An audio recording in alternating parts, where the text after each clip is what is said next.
चकदे के बेटे अटल को ये तहका दिया गया है। आज ये पश्तूनों को जो है वो सिर्फ इस चीज से रोकना चाहते हैं कि आज पश्तून कौम बेदार हो गई है और वो अपने आप का जो है वो हिफाजत कर सकते हैं। इन लोगों ने सिर्फ हमें जो है वो इस चीज से रोकने के लिए एक तंजीम बनाई है। पश्तून कौमी मूवमेंट के हम खिलाफ बिल्कुल भी नहीं है। हम बेहतर के पश्तून कौम के हर पठान के साथ बैठना चाहते हैं, हम मंजूर पश्तून के साथ भी बैठना चाहते हैं, मगर इसके साथ जो इस वक्त पश्तून कौम के डाकू बैठे हुए हैं। आप जरा जाके गुलिस्तान की हालत तो देखिए, जिला किला अब्दुल्ला की हैसियत आप जाके देखिए, वहां पे न स्कूल है, न कॉलेज है, न अस्पताल है। महमूद खान ने जो 5 साल यहाँ पे गुजारे हैं, उसकी वजारतें हैं, जो पैसे वो लेके आए हैं, वो पैसे कहाँ गए हैं? आप जाके देखिए, एक सिंगल डिस्पेंसरी गुलिस्तान में इस वक्त नहीं, पूरे जिला किला अब्दुल्ला में नहीं है।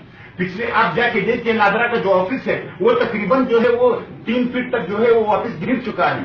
खुदारा आप लोग जो है पश्तून कौम से ये दरख्वास्त करते हैं कि इन चोर इन डाकुओं से दूर रहें। ये लोग आपको कभी भी जो है वो आजाद नहीं देखना चाहते हैं। हम अपनी फौज के साथ हर महाज पे खड़े हैं। इस वक्त आप मुल्की सूरत हाल देखिए, यहाँ पे लर उबर अफगान की बात करते हैं। अशरफ गनी से आप ये कहें कि आपने यहाँ पे हमारे शहर बॉर्डर के साथ जो 42 राह और ये मोसाद के जो एजेंट बिठाए हुए हैं, इसका जो है कोई क्यों बात नहीं करता है? कभी आपने महमूद खान को ये देखा है कि उसने यहाँ पे ये बात की हो कि ये 42 जो यहाँ पे इंडिया और राह के जो एजेंट बैठे हुए हैं, ये जाके उनके साथ बैठ के बात करता है? आप ये बताइए, ये जो इतने पठान मारे गए हैं, ये अशरफ गनी ने कभी उस पर ट्वीट की?